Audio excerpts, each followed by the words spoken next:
News of the foreign agent investigation reached Isaiah Kennan in 1961. Fulbright's team investigated in 1962, rifling through Jewish agency filing cabinets and analyzing proprietary financial data. The Senate Foreign Relations Committee held hearings about Israeli foreign principles in May and August of 1963. The looming threats of the investigation forced the Jewish Agency American section to file slightly more detailed declarations.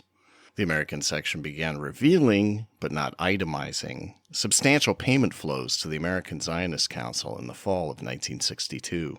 Senate testimony and preliminary committee reports soon made their way into the public domain in 1963. But the fate of the American Zionist Council has always been something of a mystery.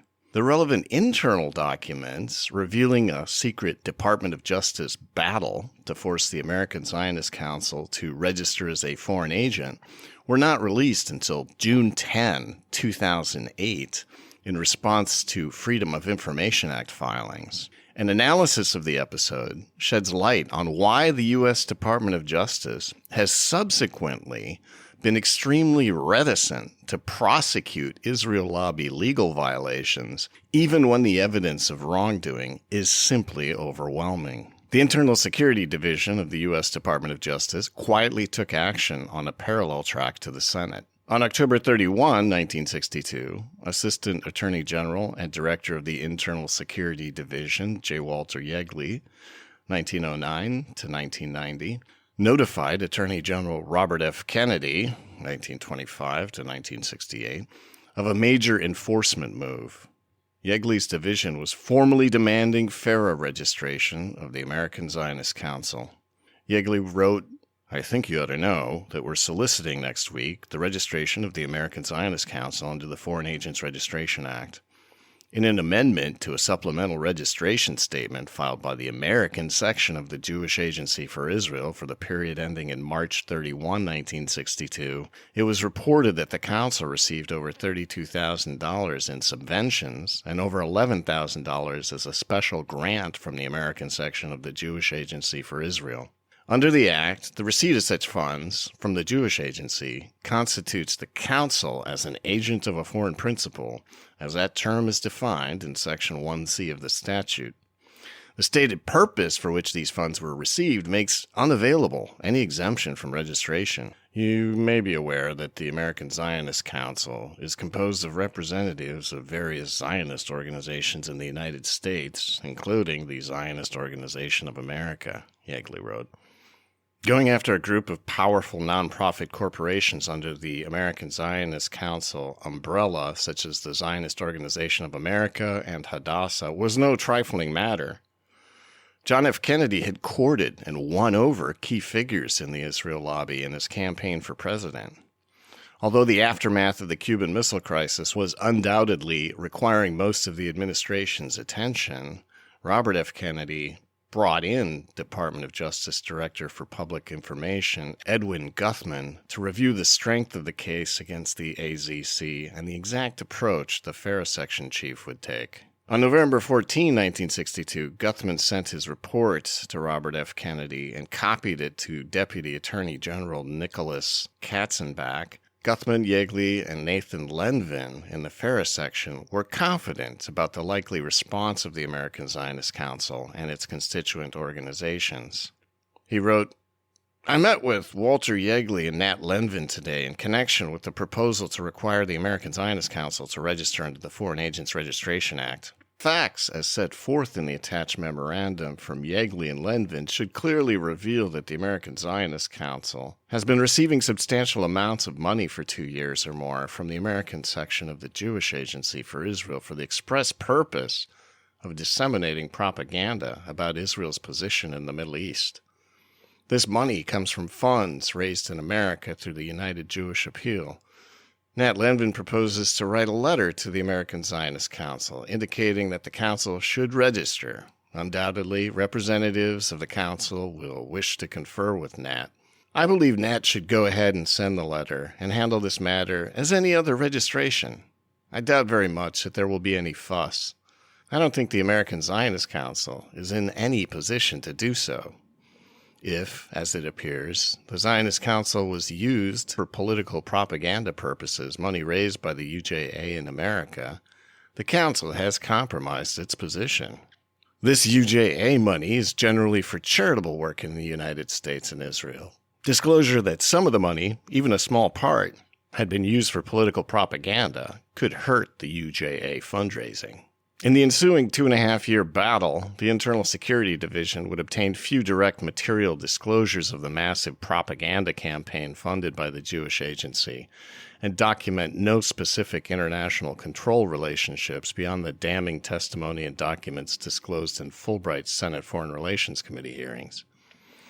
Understanding JFK's and Lyndon B. Johnson's revolving relationships with the Israel lobby and non-proliferation initiatives is critical for understanding the failure of the Department of Justice's extremely serious attempt to compel the Israel lobby's Foreign Agents Registration Act registration. Like Harry S. Truman, both John F. Kennedy and Lyndon Johnson learned how to interface with Abraham Feinberg and his cadre of Israel lobby financiers.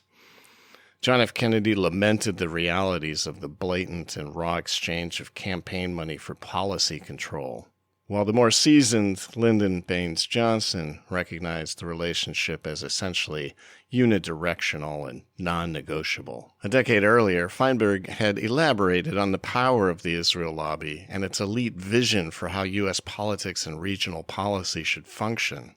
During a frank 1952 discussion when Adlai Stevenson, 1900 to 1965, was looking for support in his presidential run against Dwight Eisenhower, Feinberg briefed him on the realities of vote counting. Feinberg wrote, "He finally did call me, and we met at the Biltmore Hotel. It must have been 5 or 6 weeks after the nomination, and obviously he was putting his best foot forward. He said, 'Abe, I know a lot about you and your interest in Israel.' I said, 'Fine, let's get to that right away. What can I do to tell you about the need for continued support of Israel?' 'Well,' he said, 'I first have to tell you of my problem. I was in Iran for the State Department in 1946 when the Russians made their move into Iran. It was I who activated the United States through the State Department to threaten to resist that move. That incident endeared me to the Arabs, and I have many friends in the Arab world,' Adlai said. So I said, 'How many votes are there in the Democratic Party in the Arab world?' That was the only thing I said, and he understood that I meant he was being impractical. A president should have friends in the Arab world. I think it would be very helpful for a president to have friends in the Arab world, to whom he can talk, man to man, without being blackmailed with oil. And friends in Israel to whom he could talk, man to man," wrote Feinberg. Feinberg and his affiliated organizations could muster enough votes and campaign contributions to factor into practical Cold War considerations and purely realist U.S. interests in the region. Feinberg indeed lived long enough to see the beginning of an implementation of the neoconservative vision for the U.S. This vision advanced to include U.S. military control of Middle East oil supplies and further institutionalized and ever closer man-to-man U.S.-Israel ties championed by such figures as Paul Wolfowitz, Richard Pearl, and Douglas Feith. Abraham Feinberg met with John F. Kennedy through Connecticut Governor Abraham Ribicoff, 1910 to 1998, Kennedy's floor manager at the Democratic Convention. Ribicoff, also Isaiah Kenan's confidant, arranged a meeting between Kennedy and Feinberg at the Hotel Pierre where Feinberg lived. Feinberg invited about 28 prominent financiers and businessmen to the meeting. Kennedy was grilled about his father's controversial views on Jews in general and Adolf Hitler in particular. The next morning, Kennedy visited Charles L. Bartlett, a close friend and newspaper columnist, and blew off steam. Bartlett recalled Kennedy's anger. As an American citizen, he was outraged to have a Zionist group come to him and say, "We know your campaign is in trouble. We're willing to pay your bills if you'll let us have control of your Middle East policy." "They want to control," Kennedy told Bartlett. But after becoming president, Kennedy duly expressed gratitude to Feinberg and made several sensitive political appointments that appeased the Israel lobby. In October of 1961, Kennedy pardoned Hank Greenspun, caught smuggling military hardware to Israel and convicted of violating the Neutrality Act in 1950. Kennedy appointed Mike Feldman, a campaign aide, to be the presidential liaison for Jewish and Israeli affairs in the White House. One day after Kennedy's inauguration, Feldman was given authorization to monitor all secret U.S. State Department and White House cable traffic pertaining to the Middle East. This node created bureaucratic chaos as national security and State Department officials attempted to route sensitive information around Feldman. One U.S. ambassador insisted on sending his most sensitive reports directly to Kennedy. At the time, Feldman's and Feinberg's support for Israel's nuclear program was the polar opposite of Kennedy's nuclear nonproliferation treaty initiatives. Israel's nuclear program would prevail as the JFK administration came to a cataclysmic end. On November 21, 1962, J. Walter Yeagley sent a 2-page letter signed by Nathan B. Lenvin, chief of the registration section, and foreign agent registration forms to the American Zionist Council by certified mail. The letter cited the section's finding that because it received Jewish agency funds for propaganda purposes, the AZC had to register. The Jewish Agency American section received advance notice that such a request was imminent. On October 31, 1962, even as Yeagley notified Robert F. Kennedy of the pending registration request, Maurice Boekstein, the Jewish Agency's New York legal counsel and architect of the 1960 Zionist reorganization, conferred with Lenvin about a potential AZC registration. According to Lenvin's files, Boekstein broke the ice with a topic he probably knew was of little interest to the FARA section before getting down to business at hand. Lenvin documented, "On Wednesday, October 31, 1962, I conferred with Mr. Maurice Boekstein in regard to a problem you wish to discuss, which may involve the application of the Foreign Agents Registration Act. Mr. Boekstein stated that the American section of the Jewish Agency was thinking of financing a number of academic grants for bar mitzvah girls and boys to study in Israel, with particular emphasis on Jewish culture and education. Question had been raised as to whether this grant, if made to the association handling the bar mitzvah grants, would be required to register. I expressed the view to Mr. Boekstein that, in my opinion, such activities would come within the purview of the exemption from registration provided by Section 3E of the statute, and there would not be a requirement for registration. Boekstein then inquired about whether the recent and more detailed Jewish Agency American Section FARA disclosures would trigger any Department of Justice action. Lenvin stated that the matter was still under consideration, but then turned the question around and asked Boekstein whether the AZC would likely protest a FARA registration demand. Boekstein said the matter had already been discussed internally and outlined a possible strategy the AZC might tender to avoid registration. He also speculated about Robert F. Kennedy's likely reaction if the registration issue moved forward, laying groundwork through the term bona fide, which would resurface prominently as the DOJ finalized the case file in 1965. Mr. Boekstein replied that in his view it was doubtful that any great protest would be made, since in the discussions he has had with the various officials connected both with the Zionist Council and the Jewish Agency, he had made it clear that in his view an agency relationship would result, which may well require registration. He hazarded a view that perhaps the most that would be sought would be a non-pressing by the Attorney General of any request for registration on the basis of bona fide representations from the Jewish Agency that the Jewish Agency no longer would contribute funds to the American Zionist Council. I did not express any opinion as to what action the department would or would not take in this regard, wrote Lenvin. J. Walter Yeagley wrote in the margin of Lenvin's file memo that he would expect this same non-pressing of registration, but the magnitude of Jewish agency disbursements to the AZC was not yet known within the Department of Justice. When they were later disclosed in Fulbright's hearings, the Justice Department's insistence on registration became absolute. Rabbi Irving Miller of the American Zionist Council, in a December 6, 1962 letter to Lenvin, politely acknowledged receipt of the FARA registration forms, but contested the basis of the Justice Department's request. The request for registration contained in your letter raises various questions of facts and relationships, which first must be resolved by us before compliance can be made. Therefore, it is requested that you be good enough to grant us a delay of 120 days to consider these matters and take appropriate action. The American Zionist Council immediately hired Simon H. Rifkind, 1901-1995, of the powerhouse law firm Paul Weiss, Rifkind, Wharton, and Garrison, LLP, as its outside legal counsel to deal with the Department of Justice. Rifkind was a shrewd choice. Between 1941 and 1950, he had been a federal district court judge in New York City.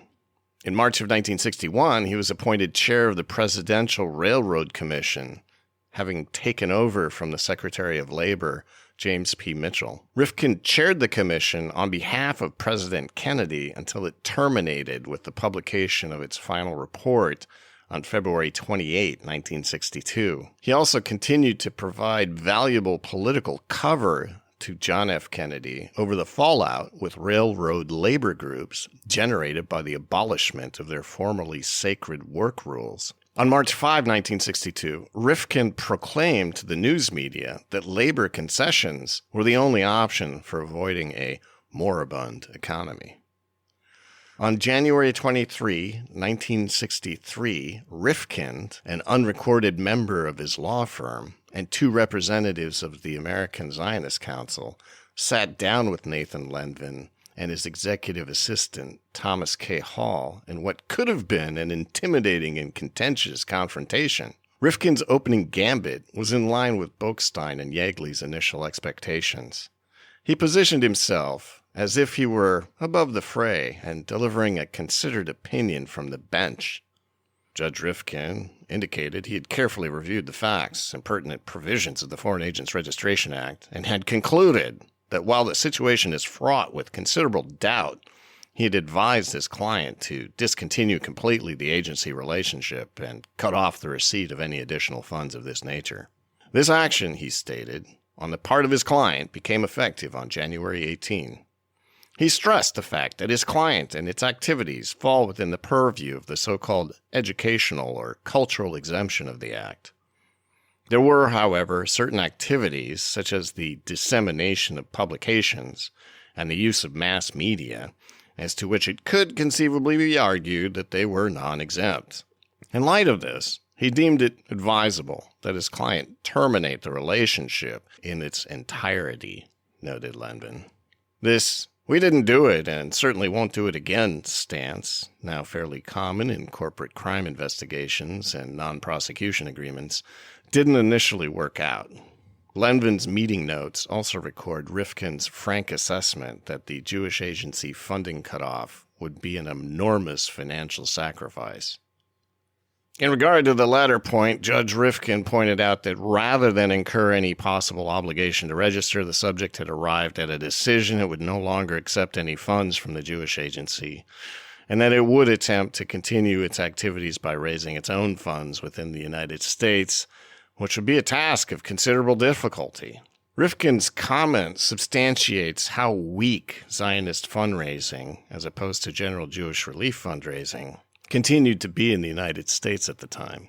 It was this debility that necessitated the elaborate international financial conduits through Boekstein's various shell corporations. Senator Fulbright had referred to this often in the hearings as simply rigmarole. Lenvin wasn't sympathetic to the American Zionist Council's self-imposed penalty of future direct U.S. Zionist fundraising. He wouldn't back down before Rifkind. He indicated that the alleged termination of Jewish agency funding did not absolve the American Zionist Council of an obligation to retroactively register for the period when an agency relationship clearly existed and foreign subsidized activities were being carried out across the U.S. Rifkind objected on the grounds that the American Zionist Council would have carried on such activities anyway, without, it should be noticed, explaining precisely how they would have been financed. Possibly realizing the inconsistency of that case, and the dearth of direct funding, Rifkind then suddenly changed course and made an impassioned good versus evil plea for special treatment using violent, metaphorical language. It would not benefit the government at this time to obtain such a registration and the disclosure involved. That registration would place a noose around the neck of his client, a long-standing organization of excellent repute and importance to the national interest of the United States, and thus choke the very life out of it. That registration would furnish a weapon to anti-Zionist groups, a spokesman of which is alleged to have said he would pay $500,000 to get AZC registered as a foreign agent. He further stated that he was not urging that we should not enforce the statute solely because of the disastrous consequences, but because it was a reasonable and permissible canon of construction to give it a meaning dispensing with registration by AZC and thus applying it in a manner that would do good rather than promote evil, noted Lenvin. Lenvin and Hall reasserted the FARA section's position that the request for registration represented an official interpretation of the Act, which was applied on an equal basis to all. They then suggested that Rifkind submit a brief to Yegley outlining his legal arguments, and Rifkind agreed. Conveniently for Rifkind, a news item drawing on this closely held information appeared the very next day. It was probably released by American Zionist Council insiders. Titled, "American Zionist Council Gives Up Dollars to Avoid Foreign Agent Registration," it appeared in the National Jewish Post. The clipping duly made its way to the Internal Security Division and was docketed in the FARA section files on April 8, 1963. Meanwhile, the American Council for Judaism was ecstatic. In a February 19, 1963 bulletin to members celebrating its own upcoming 20-year anniversary, the American Council for Judaism broke the FARA registration news and trumpeted the imminent fall of the American Zionist Council. The American Zionist Council, coordinating political action arm of all U.S. Zionist organizations, was asked last month by the Justice Department to register as a foreign agent of the State of Israel, they noted. On March 6, 1963, Tony Lewis of the New York Times telephoned the FARA section seeking verification of the AZC registration order, but Lenvin, who normally handled inquiries from Lewis, was not available to receive the call.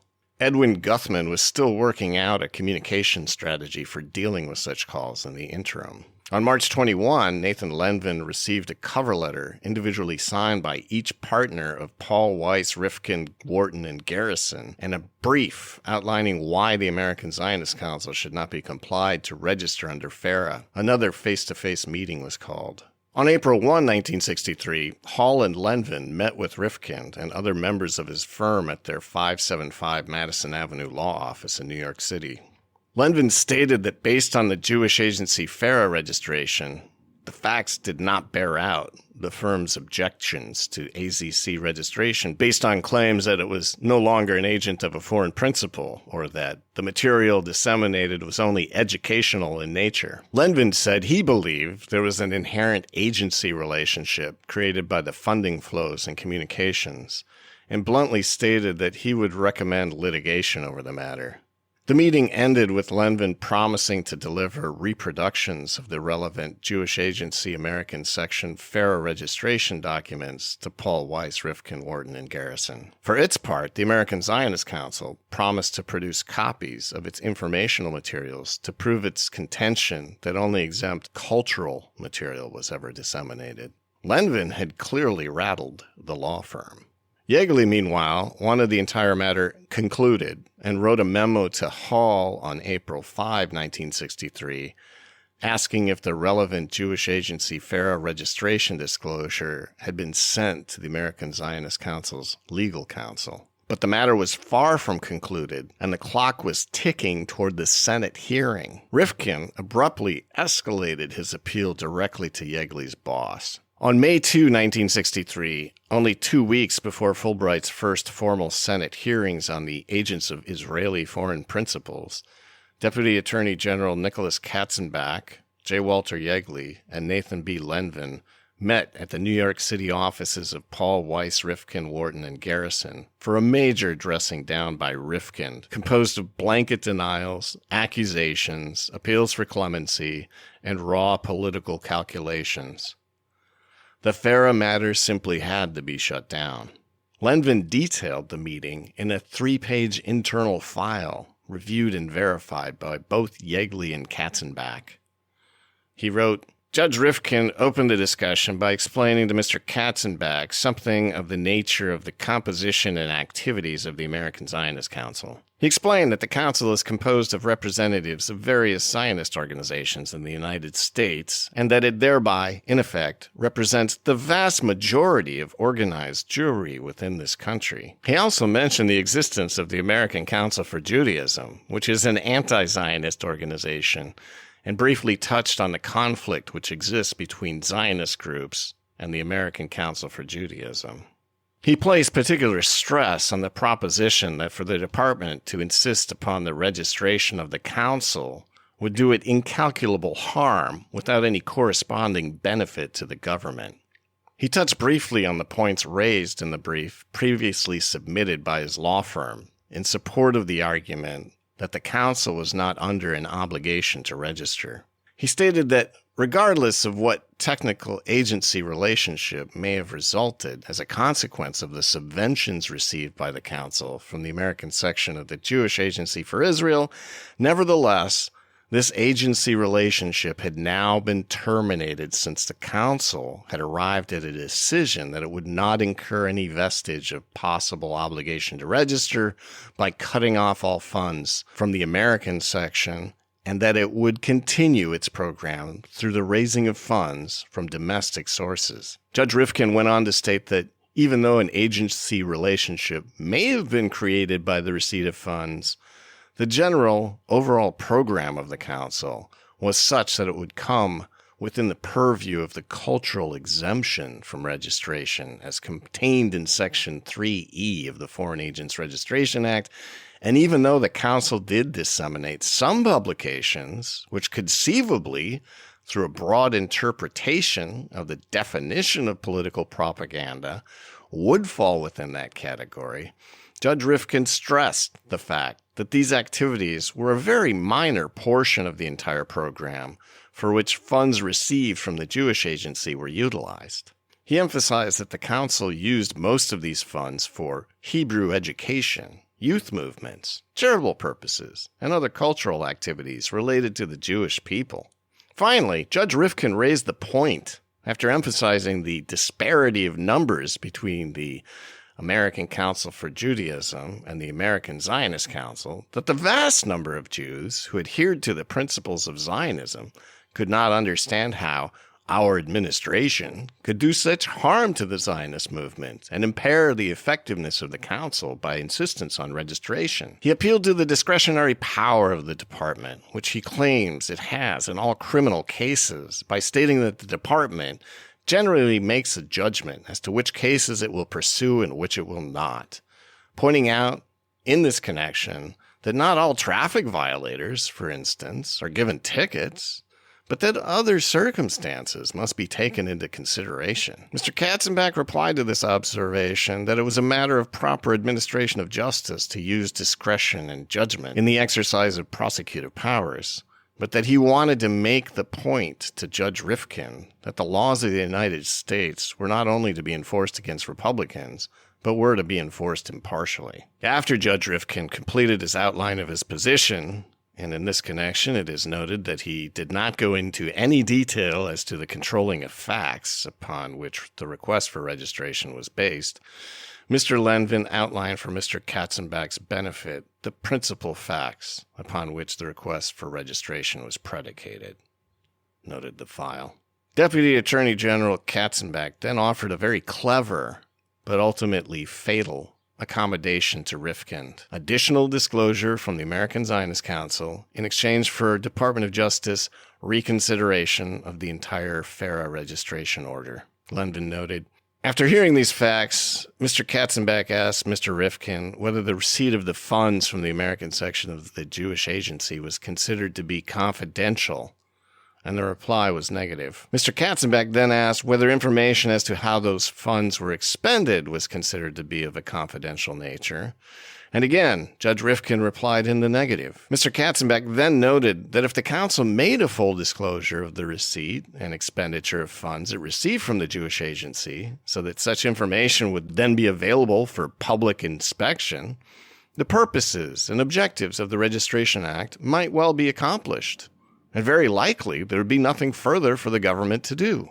Mr. Katzenbach made it clear that he was not at this time committing the department to accepting this procedure, but that we would examine the material filed by the council before reaching a decision. In the event this was the eventual solution, it should be understood that the information submitted would be a matter of public record, the same as a registration statement filed under the Act. Judge Rifkin indicated the council quite likely would submit all of the information to the department, noted Lundin. As the true volume of Jewish agency payments was registered in the Senate record in 1963, Rifkin and the AZC would alternately delay, reinterpret, flood the section with irrelevant data, and ruthlessly exploit this Katzenbach concession to avoid filing the requested information. This lasted until the cover provided by the John F. Kennedy administration was suddenly and violently destroyed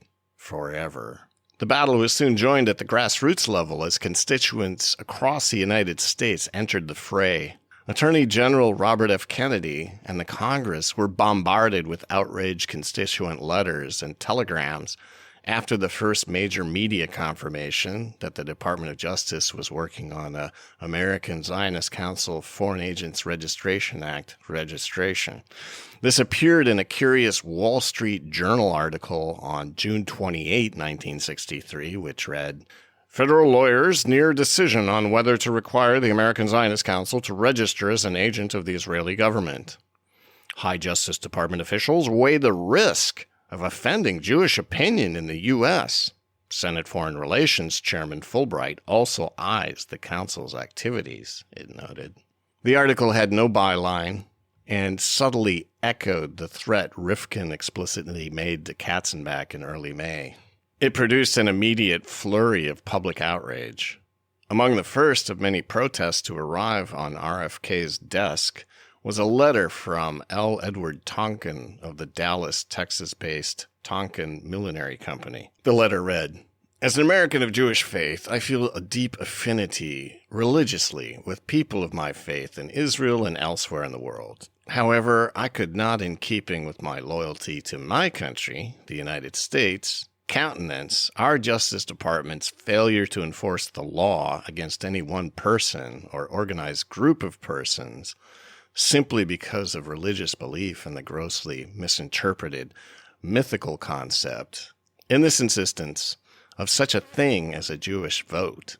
However, if the highly organized, well-financed, and pressure force of the satellites of the Israeli government in this country, under many names and guises, has convinced our present government that there is such a thing as a Jewish vote, which they assert exists in strategically large electoral vote areas in the East and California, I am hopeful an honest government with honest officials fulfilling the complete oath of their office will not succumb to such pressures and will enforce the law of the land," Tonkin wrote. The record reveals that Tonkin's hopes were initially well placed. But Tonkin was prescient in seeing that resisting years of grinding pressure from all sides would be the Department of Justice's true challenge. Only one official would survive the onslaught. The sentiments expressed in copies of other letters and telegrams filed at the Internal Security Division were similar. To Senator Ralph Yarborough, "Urge your influence to ensure fair decision not be determined on religious or political grounds," from Marjorie and Raymond Arsht. To Senator Douglas and Robert F. Kennedy, "You would do grave injustice to 5 million American Jews should you make any decision affecting the welfare of our country in order to risk offending a supposed Jewish opinion," Jane Dreyfus. To Robert F. Kennedy, "I'm unaware of any provisions in the statutes of such a criterion for this legal determination of facts." I'm also unaware of any provision in the fabric of American national political life for the necessity to consider the opinion of any so-called national minority group in the formulation of policy decisions affecting the national security. Richard L. Hoffman. Robert F. Kennedy. As a Jew, I urge decision based on legal considerations only. I doubt that most Jews support Zionism, and none would oppose complying with U.S. laws. Resident of Highland Park, Illinois. Letter to RFK. We wish to practice our religion of Judaism without any involvement with the political subsidiary of any foreign state.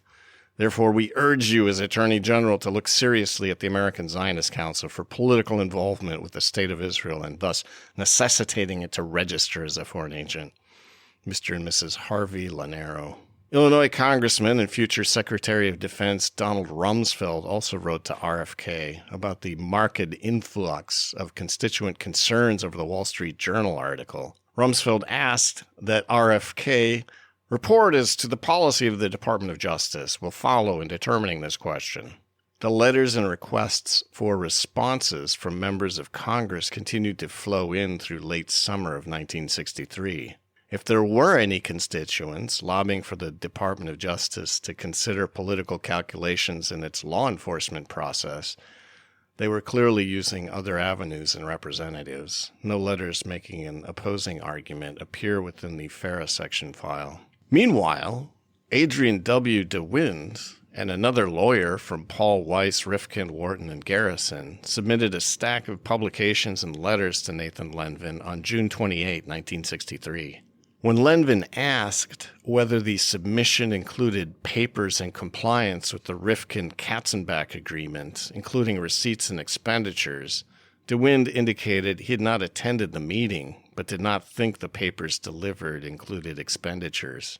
Lenvin briefed DeWind on what he understood were the terms of the Katzenbach concessions before leaving. Lenvin noted, "We would examine the submitted publications, and if it was decided that the exemption from registration was not available, the department would insist that the receipts and expenditures of the council be furnished for public inspection. It was understood in the meantime that records regarding receipts and expenditures would be made available to the department," he wrote. Lenvin's interpretation clearly provided no motivation for the AZC to risk delivery of highly sensitive public relations and lobbying disclosures. Under the agreement, these could later be made public by the department. Yeagley's handwritten notes on the file outlined a possible special registration deal for the American Zionist Council. "It was my understanding they were to give us, in effect, a full disclosure, but not on a registration form," Yeagley wrote. On July 17, 1963, Nancy Farnkopf filed an internal content analysis memorandum to Nathan Lenvin. She first outlined the corporate objectives of the AZC to create and maintain a climate of opinion favorable to Israel through the efforts of the Department of Information and Public Relations, and reviewed approximately 40 samples of literature delivered by DeWind. She found that, quote, "a substantial portion of this material contains support for specific domestic and foreign policies of the Israeli government," unquote, and that memos of the local Zionist chairman and community leaders included reprints of favorable articles, instructions for countering unfavorable articles, recommendations of books and articles, comments on the Syrian-Israel crisis, etc. Farnkopf's summary was conclusive. The bulk of the materials and programs offered by the various departments of the AZC are intended to promote a favorable attitude toward Israel, and that the Department of Information and Public Relations is clearly the most political of its activities. Farnkopf concluded an extensive distribution list from Rabbi Jerome Unger, dated August 27, 1962, outlining public relations market channel segmentation, segment size, and materials to be distributed. Yeagley telephoned Rifkind on July 17, 1963, about the absence of itemized financial information in the DeWind submission. Rifkind claimed to be embarrassed that the AZC had not delivered any information on receipts and expenditures, and said he understood from DeWind that everything had been settled. He promised to get back to Yeagley right away. On July 22nd, Yeagley also responded to Donald Rumsfeld. He confirmed that the American Zionist Council FARA registration matter was under consideration, but clarified that the Wall Street Journal article was not an accurate representation of the way the Department of Justice did business. He wrote to Rumsfeld, "You may wish to advise your constituents that the implications they found in the Wall Street Journal article represent neither the views nor policies of the Department of Justice.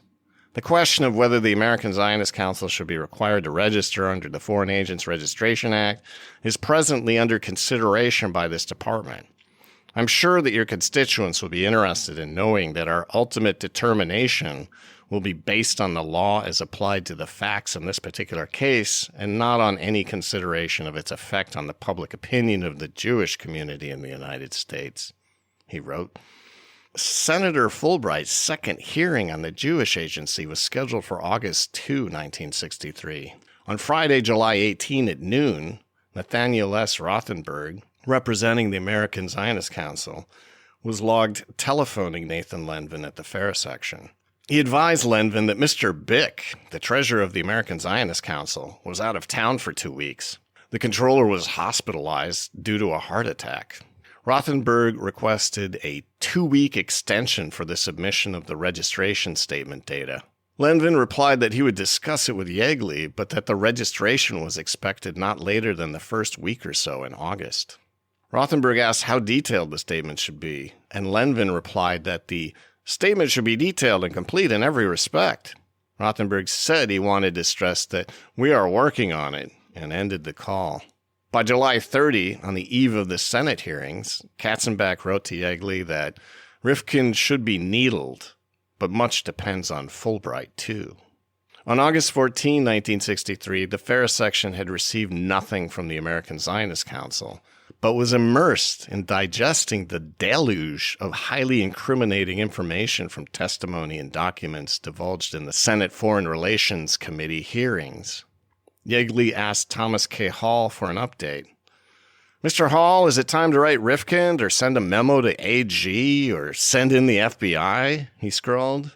Hall wrote a derisive internal memo to Lenvin about the American Zionist Council's filing status. "Judge Rifkin has had ample time to respond to our request for information in this matter. It appears to me that, as in the past, he's stalling, hoping that time will resolve the difficulties faced by the American Zionist Council. Immediate action, in my opinion, is necessary. We should go on record with the AG, copy to the deputy, outlining the posture of this matter, and indicate the need for more drastic action."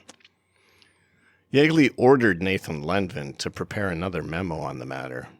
On August 16, 1963, Rabbi Jerome Unger sent Lenvin 2 reports of income and expenditures, which Irene Bowman of the Internal Security Section rejected as inadequate in light of the newly public information received from the Senate Foreign Relations Committee. On August 20, 1963, Lenvin responded with an internal memo to Yeagley outlining how the records of the May and August Fulbright hearings had disclosed a much broader and deeper array of American Zionist Council activities than the FARA section was previously aware of. Lenvin wrote, "This testimony reveals that the Council's actions have been much more widespread in the propaganda area than was heretofore realized or disclosed during the course of our meetings with counsel for and representatives of the American Zionist Council. While some of the activity of the council may well fall within the educational or cultural exemption from registration, it is clear that the principal objective of the council is to create by means of propaganda and other devices a favorable picture of the State of Israel and the Zionist movement. In addition, despite the disclaimers of representatives of the Jewish Agency that the agency is separate and distinct from the state, it is also clear that there is a close affinity between the two. Consequently, it appears to me that there is no alternative but to require the American Zionist Council to do no less than file a full and complete registration statement and to make a public disclosure through a registration statement of his activities on behalf of the Jewish Agency, Jerusalem, and or American section of the Jewish Agency. There's an attached hereto a proposed letter to Judge Rifkin implementing this recommendation. This close affinity mentioned by Lenvin would later provide grounds for a direct Department of Justice challenge to the Jewish Agency American section. George Washington University law professor W.T. Mallison Jr. and Rabbi Elmer Berger of the American Council for Judaism would ask the Department of Justice to force the American section to disclose its true agency relationship with the Israeli government. It would ultimately do so, but not for almost another decade after Lenvin was dead. On August 22, Yegley forwarded the Lenvin memo and American Zionist Council material and hearings analysis to Deputy A.G. Katzenbach, suggesting that a letter to the American Zionist Council be copied to Rifkind, demanding a complete public AZC registration statement. FBI Director J. Edgar Hoover had asked Yegley on August 14 whether he needed the Bureau's assistance regarding the American Zionist Council matter. Yegley responded, "This is to advise you that the registration of the American Zionist Council was originally solicited by letter, dated November 21, 1962, as a result of disclosures made in the registration statement filed by the American section of the Jewish Agency for Israel, pending a determination as to whether a further letter should be written insisting on registration. No investigation will be required. You will be kept advised of developments in this matter," he wrote to the FBI director. On October 9, 1963, Nathan Lenvin and Irene Bowman from the FARA section met once again with Rifkind in the firm's offices. Lenvin advised Rifkind that Nicholas Katzenbach was in agreement. Due to new facts emerging from the Fulbright hearings, the department must insist that the AZC file a complete FARA registration statement using official forms immediately. The Katzenbach concession was canceled. Lenvin also suggested that Rifkind could file a statement indicating the registration was made under protest, if he so desired. Rifkind asked Lenvin what exactly had arisen in the hearings that had not previously been disclosed.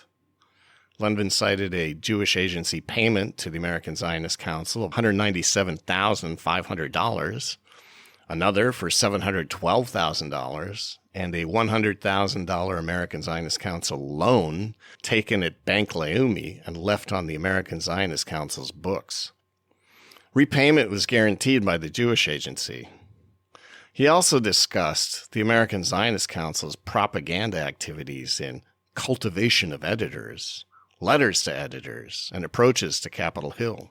Lenvin summed it up by stating that since the American section of the Jewish agency was itself just a conduit, the American Zionist Council should name the Jewish agency in Jerusalem as its true foreign principal. He also rejected the summary report submitted by the American Zionist Council on August 16, 1963, as bald statements that had precluded any previously discussed exemptions to registration tendered by Katzenbach. Rifkind asked if there were any special registration forms, and Yegley responded affirmatively. Rifkind said he believed the statement should be filed as to the date of dissolution of the AZC, January 1963. On October 10, 1963, Yegley and Lenvin sent a terse one-page letter to Rifkind, again including FARA registration forms, insisting on a response within 72 hours. 4 days later, the American Zionist Council had still not complied with the deadline, but instead called for another meeting. Yegley detailed this summit between Katzenbach, Rifkind, and De Wind, at which Simon Rifkind was apoplectic. Judge Rifkind then made the plea for no registration, stating that it was the opinion of most of the persons affiliated with the American Zionist Council that such registration would be so publicized by the American Council for Judaism that it would eventually destroy the Zionist movement. Mr. De Wind thought that there were no differences between its situation and a hypothetical situation such as the NAACP receiving grants from some group in England, but continuing its same program and functions.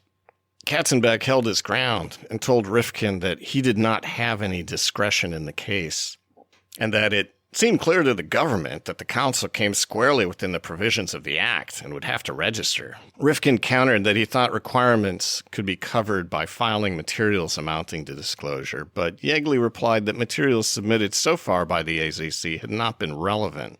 Rifkin claimed he had already consulted with the American Zionist Council member organizations and believed they could supply all of the information required of the average registrant, but he did not believe his clients would file any papers indicating that the organization was the agent of a foreign principal. The FARA section was pressing a very strong case against the AZC. It had compiled documentary evidence of agency through the Fulbright hearings. With Rifkin now talking about the dissolution of the AZC, it seemed as though a transparent, publicly disclosed FARA disclosure of relationships and activities, however historical it might be, was finally at hand. FARA was also being reinvigorated with new resources after years of institutional malaise, falling registrations, and declining prosecutions. This was due to the efforts of Senator Fulbright and the Foreign Relations Committee during preliminary 1962 reports with their warranted criticism of the Department of Justice and U.S. State Department's implementations of FARA. Both played major roles in restoring FARA enforcement for a time, but events favored Rifkin. The unity of purpose of the Department of Justice under Robert F. Kennedy was about to be shattered by a cataclysm that would forever shift the advantage back to the AZC, the assassination of President John F. Kennedy on November 22, 1963, less than 1 month in the future. The Senate Foreign Relations Committee's damning report alleged that FARA was enforced only sporadically and selectively. It was usually directed at members of communist countries. The report depicted foreign agents for a vast array of other countries, most of them U.S. citizens, as free to propagandize and lobby without disclosure of activities. The report said, "With the growth of foreign government representation in the public relations field, the amount of disguised political propaganda disseminated has greatly increased. Though the Act contemplated control of just this type of activity through its labeling provisions, these particular provisions have been all but erased from the law books through non-application." The initial report cited registration statements with obvious omissions or verifiable evasions, suggesting that the Justice Department was not devoting sufficient resources to monitoring registrations, policing, and enforcing FARA. The report's citation of the Department of Justice's own statistics seemed to support charges that FARA enforcement had largely stalled. In the first 6 years of the Act, 19 indictments were brought, with 18 convictions. Between 1945 and 1955, only 2 indictments were lodged, and only 9 between 1955 and 1962. Most damning, according to the report, was that since 1945, all cases were for failure to register rather than failure to list all activities, expenses, and other required data. The report said, "The requirement for full and accurate completion of the various forms has only sporadically been enforced by the Justice Department." The Department of Justice was also failing to be proactive about keeping the U.S. State Department in the loop about foreign agents' activities, according to the report, which said, "In almost every case, the initial statement becomes the first and last time that state receives official information on a registered agent and his activities. 6-month supplemental statements, dissemination reports, and any additional short-form statements are normally not circulated to the State Department." A Justice Department spokesperson countered that there was some cooperation with the State Department and indicated that they could provide more information on a regular basis if desired.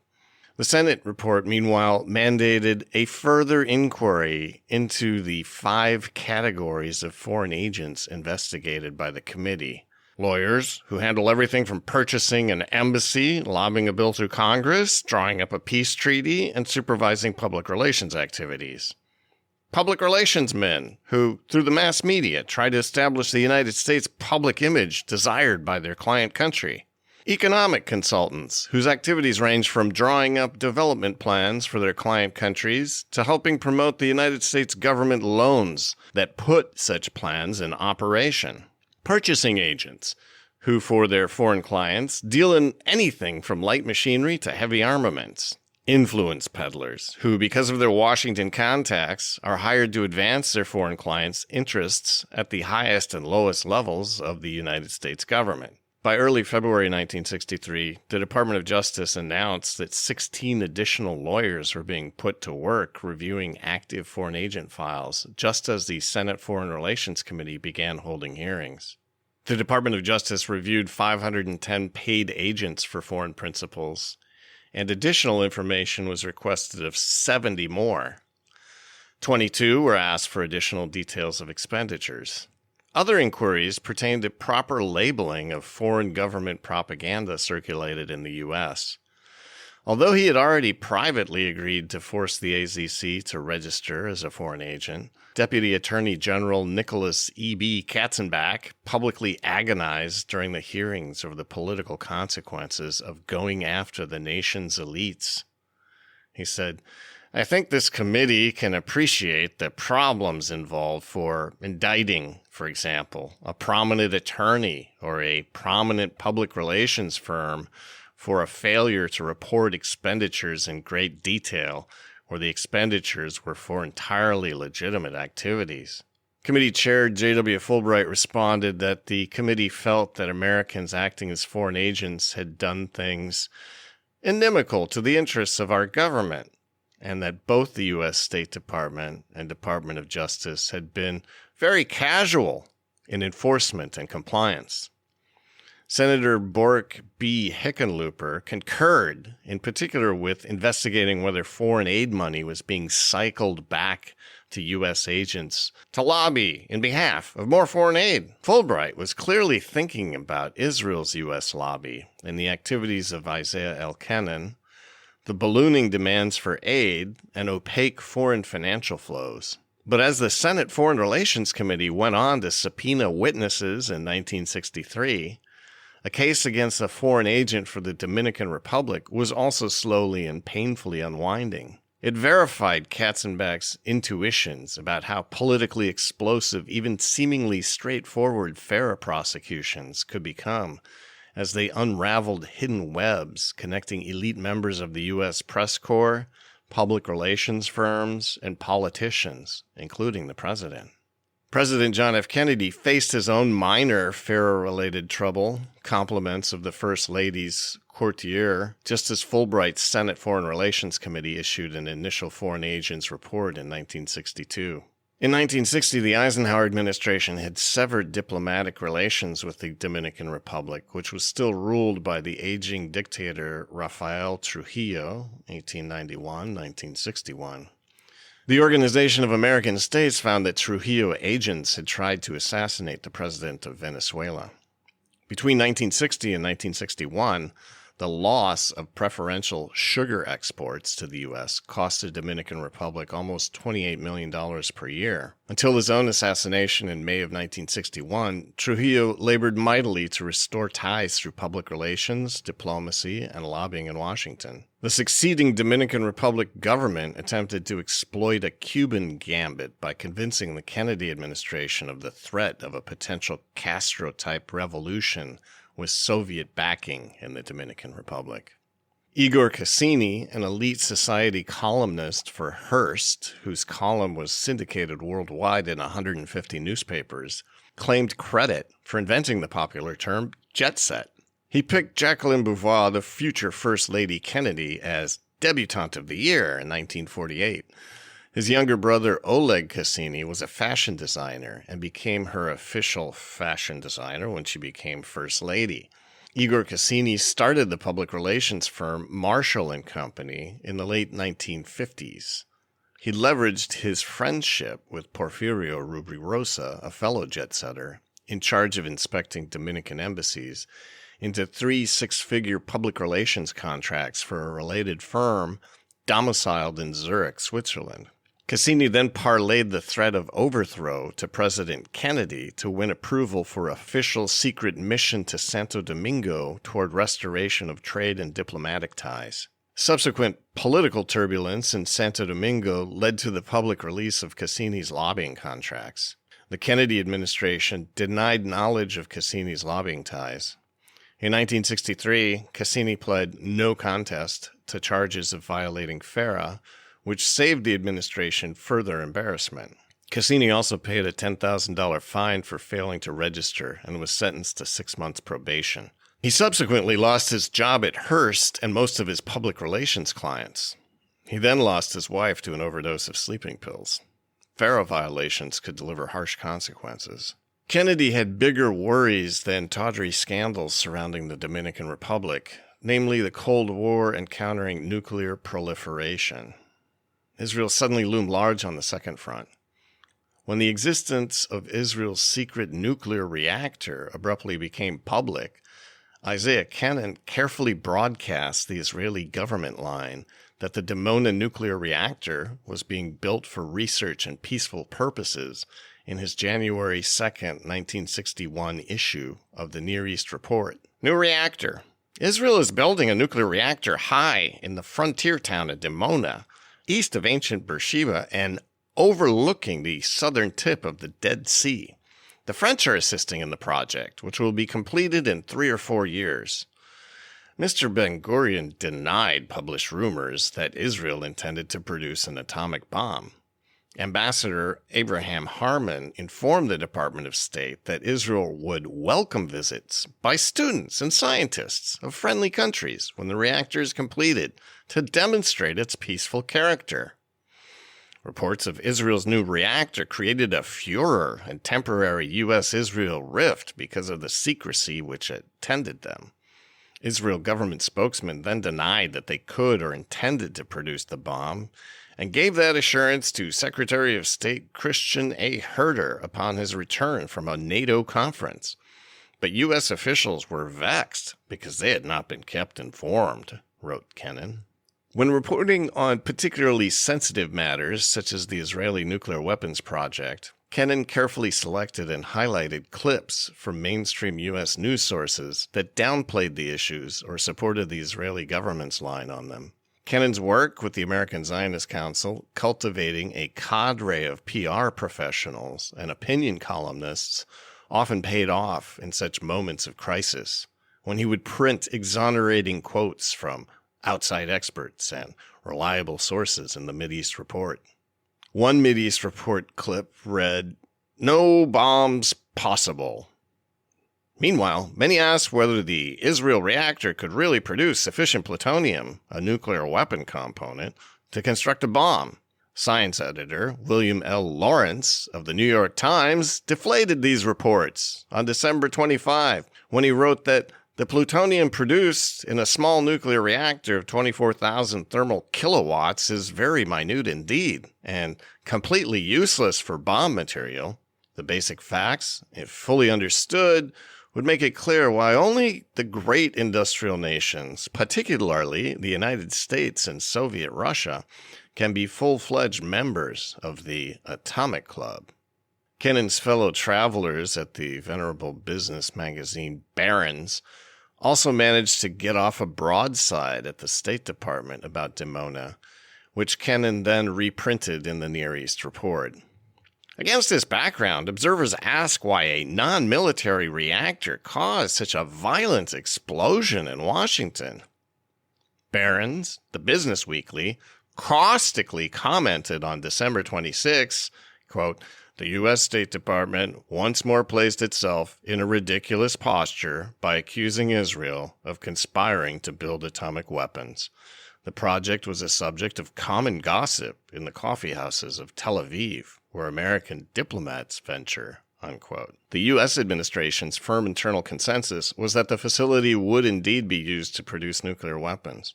President Kennedy privately sent a top-secret ultimatum to the new Israeli prime minister through American ambassador Walworth Barber about U.S. concerns over Dimona on July 5 of 1963.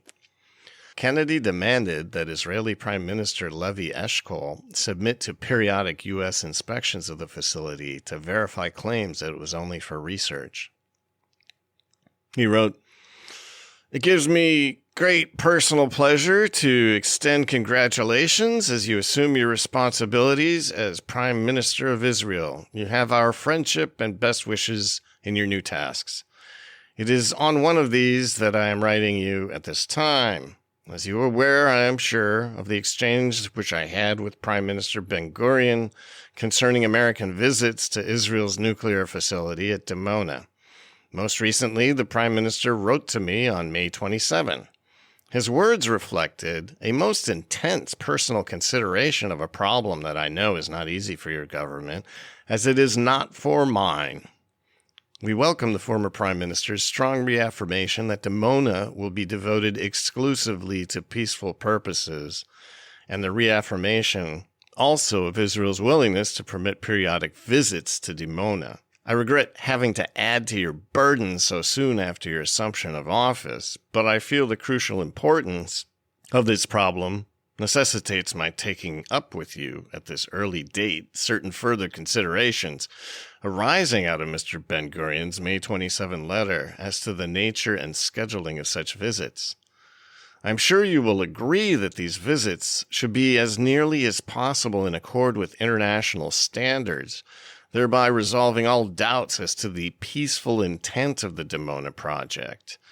As I wrote Mr. Ben-Gurion, this government's commitment to and support of Israel could be seriously jeopardized if it should be thought that we are unable to obtain reliable information on a subject as vital to the peace as a question of Israel's effort in the nuclear field. Therefore, I asked our scientists to review the alternative schedules of visits we and you had promised. If Israel's purposes are to be clear beyond a reasonable doubt, I believe that the schedule which would best serve our common purposes would be a visit early this summer, another visit in June 1964, and thereafter at intervals of 6 months. I'm sure that such a schedule would not cause you any more difficulty than that which Mr. Ben-Gurion proposed in his May 27 letter. It would be essential, and I understand that Mr. Ben-Gurion's letter was in accord with this, that our scientists have access to all areas of the Dimona site and to any related part of the complex, such as fuel fabrication facilities or plutonium separation plant, and that sufficient time be allotted for a thorough examination. Knowing that you would fully appreciate the truly vital significance of this matter to the future well-being of Israel, to the United States, and internationally, I am sure our carefully considered will have your most sympathetic attention, he wrote.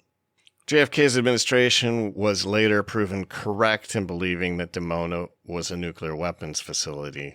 Disclosures by Israeli whistleblower Mordecai Vanunu revealed that the reactor would ultimately be configured and cooled to operate at 120 to 150 megawatts, capable of producing enough enriched materials for up to 12 nuclear bombs per year.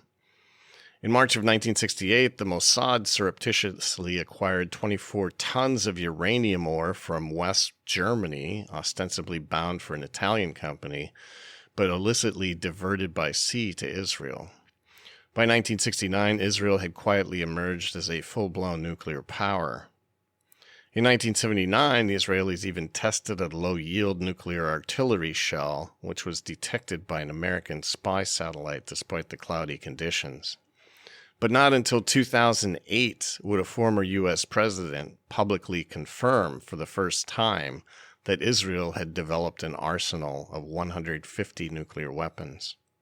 Kennedy's insistence on international inspections of Dimona and his evolving position on Palestinian refugees had him falling out of favor with Kennan's lobby late in 1963. He joined Senator Fulbright in vocal criticism of the Israeli prerogatives constantly being written into foreign aid bills at the urging of AIPAC. Kennan's November 19, 1963 Near East report alerted the lobby to Kennedy's sudden and dramatic reversal under the shrill banner, "President Kennedy opposed."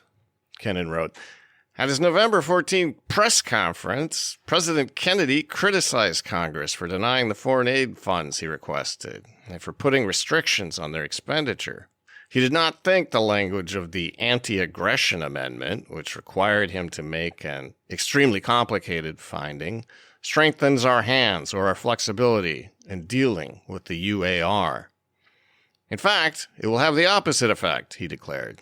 He described the Arab countries as nationalist, proud, and, in many cases, radical. Threatened with suspension of aid, they would be tempted to say, "Cut it off." President Kennedy did not think that threats from Capitol Hill produced hoped-for results. He said that cutting off the Aswan project had not brought the UAR to follow us. Kennedy was assassinated 1 week later. Kennan's next issue of the Near East Report briefly mourned JFK's passing before moving on to the business at hand. The Department of Justice subsequently lost all of the political cover necessary to force the Israel lobby to register under FARA.